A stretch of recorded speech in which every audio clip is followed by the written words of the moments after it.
For this problem, we're going to be driving an equation for frictional heating of our hydraulic radius for a non-circular pipe.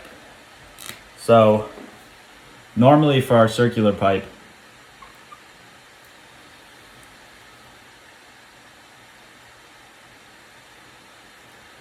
our frictional radius, or frictional heating, is going to be equal to 4 times our frictional factor times change in x over d times that v squared over 2, which is our that v squared is our velocity over 2. Okay, so I'm just going to start writing down our hydraulic radius for circular, since that will help us in finding the other radius. So call that HR. For a non-circular pipe, or for a circular pipe, it's going to be d over 4, right? And this is also for circular. Then our HR for our hydraulic radius for our non-circular pipe, we don't really know that, but we know what it's going to be. It's going to be area over perimeter. So that's for non-circular. So now I'm going to relate these equations to our Bernoulli's equation, since that will help us derive it. So for Bernoulli's equation, we have that injection force, which is pressure over density, plus our gravity times delta Z or delta H, and then plus the kinetic energy, which is V2 squared minus V1 squared. And I'm just going to move this over a bit so you can see the rest. Then that is always going to be equal to our negative of our frictional heating, right? But our frictional heating is actually going to be also equal to this expression we have up here. Except what we want to do is we want to take up this 4 over d and replace it with our HR for our non-circular pipe, since that's what we're trying to derive. So what we're left with is negative, since this is a negative frictional heating. So our negative friction factor times delta x over our HR for our non-circular times our v squared over 2. So this is going to be what we derive for a non-circular pipe, what our frictional heating is going to be. So for this next problem, we are going to be calculating the depth of some water in a rectangular pipe that's at an angle of 5 degrees with some kind of flow rate. Okay, so now we're going to define some of the variables that that were given in this problem. So we have Q, theta, W, G. And so for our Q, our flow rate is going to be 20 meters cubed per second. Our theta is going to be 5 degrees. So let's do 5 times equals 5 times pi over 180, since we want that to be in radians. Oh.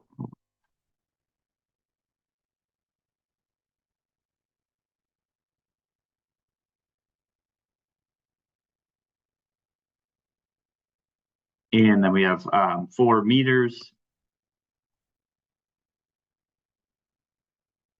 And gravity, obviously, 9.81 meters per second. Okay.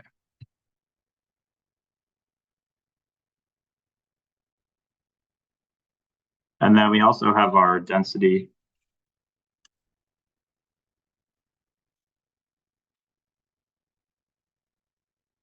And our viscosity. So viscosity will be 1E3.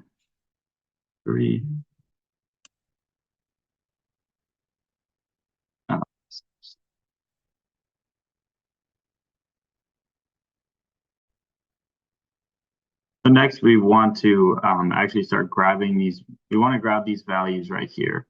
And we want to associate our numbers with our actual variables instead of typing out each of our cells. So let's go to formulas here, create from section, and then left column. And this will make sure that once we type Q or theta or G, one of our variables, it will show up as our as the value that that variable is.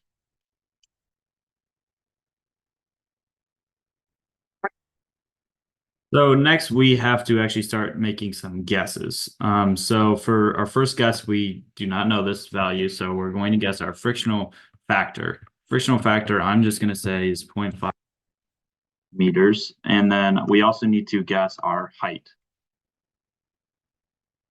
Yeah, so I'm going to say that's one meter. Okay, so I'm also going to assign these, since we'll be using these later, to formulas, create from selection. There you go.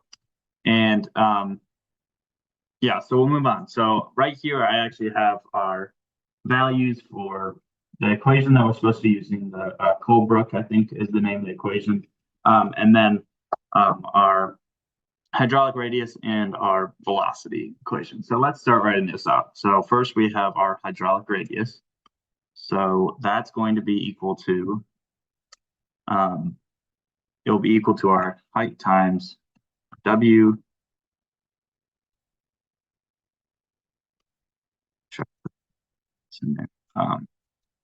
divided by 2 times our height times, or no, not times, plus W. Let's make sure my parentheses are right. Enter. That looks right. Okay, and then we're also going to want to put in our velocity. For our velocity, that's going to equal our flow rate over our H times our W. Okay, now that we have those, I'm going to assign those values once again to their variables, since we'll be using those later. Okay, so now I'm going to put in our Bernoullis, or not our Bernoullis, our Reynolds number. And we know what that is. That's just going to be rho times V times D.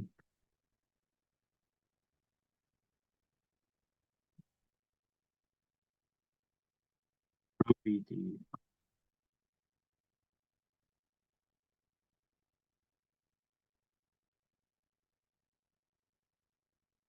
Okay, I have a problem. Hold on. Okay, so obviously I don't have a D value in here. So that's what my problem was. But we know the relationship between our hydraulic radius and our D, which our hydraulic radius is going to be D over 4. So it'll be 4 times HR dot. Press enter. This is actually going to be 0.05. So that all looks good. And then I'm also going to do the same thing, sign that there. And next we're going to be plugging in our Bernoullis equation. So I'm just going to call that EQ. Okay, so for this problem we have our Bernoullis equation that I just wrote down there. And I'm just going to start plugging this in. So this is going to equal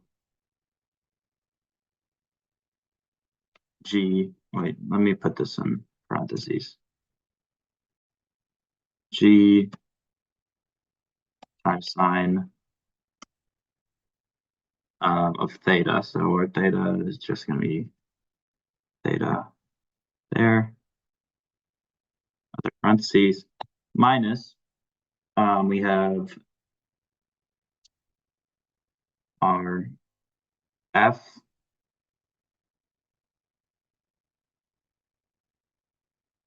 our frictional factor, so it's selected there, good, divided by 2 times 2 times H dot, okay, that's good. Actually put another parentheses in, I think a little clustered, but we'll do that, plus W dot parentheses over our H cubed, sorry, H dot cubed times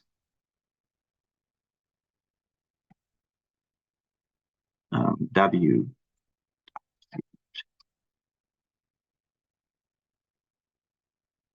Okay, that looks good. And that will all be in that parenthesis. And it will all be multiplied by Q squared. So times Q dot squared. For some reason that didn't install Q dot. Okay, enter. Oh, I just had a parenthesis error, I think. And that looks good. Okay, so now we're going to be wanting to use our Colebrook-White equation, which was given in the problem. So one value we actually need to add is epsilon, which let's say is 5e to the negative 3 meters. Okay, so let's start writing this. So I'll just call this CW. So that's going to equal, we'll call this F to the negative 0.5, since it's 1 over root F. F dot.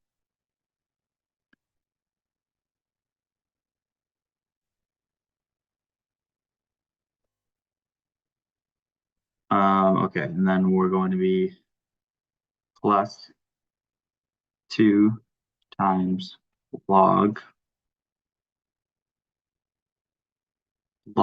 of, okay, we have this big function here. So it's going to be log of our epsilon. Oh, okay, I know why this is not grabbing that. We forgot to do this. Okay, hold on. We just escape. I need to put this in my create selection.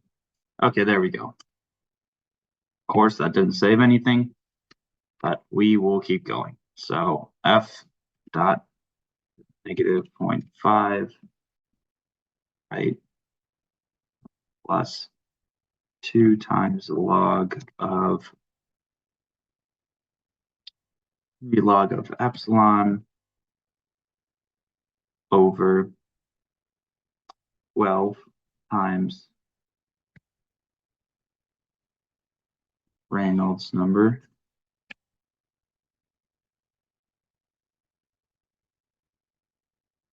Put that on these. Plus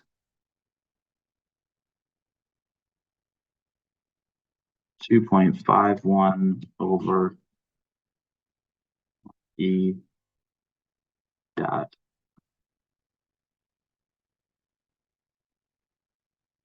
times F to the 0.5. Sure, that's all in parentheses, since that's all going to be on the denominator. F dot And there we go. Okay, so there was a, I think, correction there, and there we go. Okay, so now that we have both of these values, I'm gonna square them.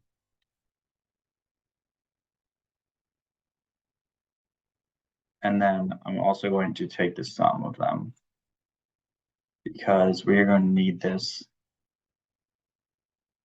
later in our equation. So it's equals sum plus.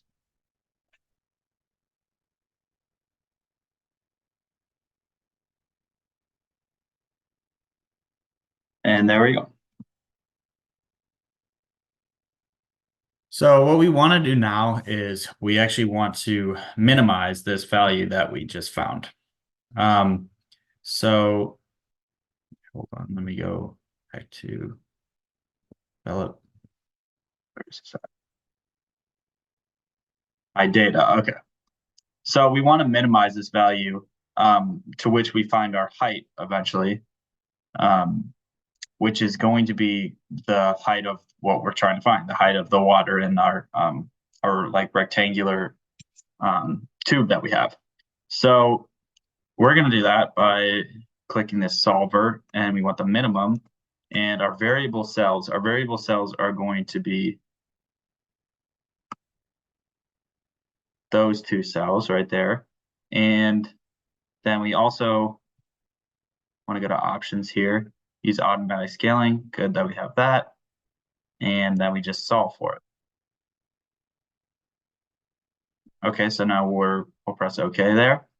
And there you go. So basically it minimized these two values and brought this height value that is essentially our solution for that height of the water in our sloped tube with the given flow rate.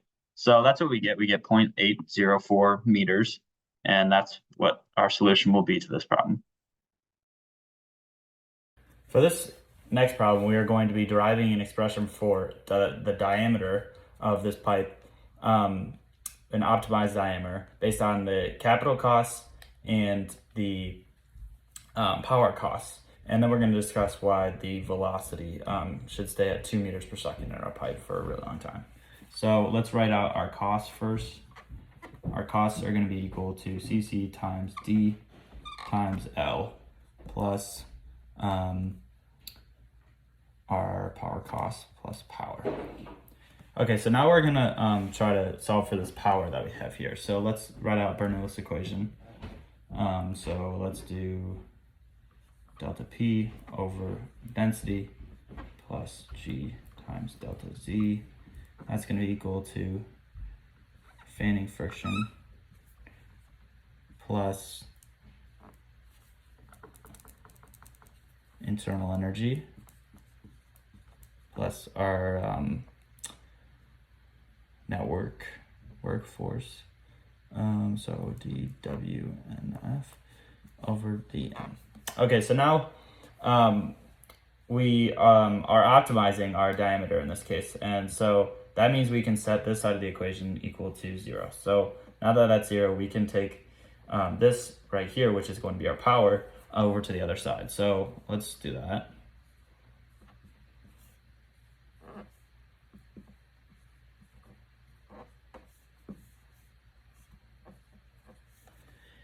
Okay, so now that we have that, that will equal fanning friction. We know what this is equal to as well. So let's write that out. So it's going to be a 4 times F times D over L times, obviously, our V squared over 2. Okay, so now that we have that, we know we can actually get rid of this value here since we won't have that internal energy. So what we know here is that this is actually going to be, this value right here is actually going to be our power. So let's just move this mass over to the other side, and that will give us our power that we're solving for now. So it will be 4 times F times D over L V squared over 2 and then m dot. So that's what we have, and we'll move on. Okay, so now that we have our equation written out, we plugged it back in our power, we can now begin to start solving more for this. So our v, we know, is actually going to be simplified to 4q over pi d squared. So we'll have that, and then we also know that q actually equals m over, or m dot over rho. So let's plug that in. So it's going to be that 4 times m dot over rho pi d squared. Okay, so now what else? We can actually start plugging this into our equation. So we have a division here, so it's going to be, so I'm just going to take this part of our equation. So it's going to equal, well actually I'll take this PC in there too. So we'll have PC times, right? So 2, since this cancels out to 2, times F times L over D, and then times V squared over, so V squared, so that will be this. So it's going to be 16m dot cubed, since there's squared, and then another cube there, and then over this all squared, so rho squared, pi squared, d squared, and then that will be a d cubed there, and then we'll move on. So what we have also over here, we're trying to optimize our diameter, right? So we have our cos over our diameter equals this whole value. So we'll move on. So now what I've gone and done is actually simplified our equation that we have here. And what we're going to want to do is we want to take the derivative of this and then plug it back into our original equation. So let's do that. So what we're going to be left with is 160 times PC, sorry. And that will all be times this. So it will be fm cubed L over rho squared pi squared times d to the negative 6th now. So since we took the derivative, right? Okay, so I have gone out and actually written everything out from what we derived there. So now what we're actually going to want to do is set this side over here equal to 0, since we are going to be optimizing the diameter. So after that, we're going to want to solve for the diameter, since that's where we've been originally trying to derive. And when this is 0, we can see that our lengths actually are going to cancel out. So let's get rid of those first. So what do? We move this CC to the other side, and then those negatives going to cancel out. So we're going to be left with CC times rho squared pi squared over 160 PC fm cubed, m dot cubed. And then that's all going to be the negative 1/6, since we have that here. So now what we want to do, we want to actually solve for our m dot, right? So m dot, I'm actually going to move this down a little bit. M dot is going to equal, what's that going to equal? It's going to be our flow rate times rho, right? So let's use our equation from up here to get that equation. So what we're going to be left with here is Q is equal to V pi d squared as rho over what? Over 4. Wait, yep, over 4. Okay, and then we're going to plug that actually in right over here, and we can see this 3, this cubed, and this negative 1/6 is going to be simplified to a 1/2. So what we'll be left with here, V pi d squared rho over 4. So now that we have that, we can see that this is the equation that we get for our d, and that's going to be the first part of solving this equation. Okay, so we're gonna look at this one more time and see that this d squared to the 1/2 power, you divide that over here, and we get 1, right? And so what are we trying to look for? We're trying to look for this v, right? This v is really what we're trying to basically analyze. So what we're going to be left with is the cc over pc times the rest of everything that we had here.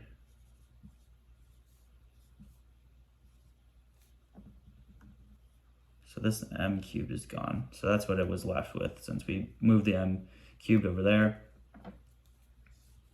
to the -1/6, right? And that will all be times pi, no d since we moved the d out, over 4 to the 1/2, and then v to the 1/2, right?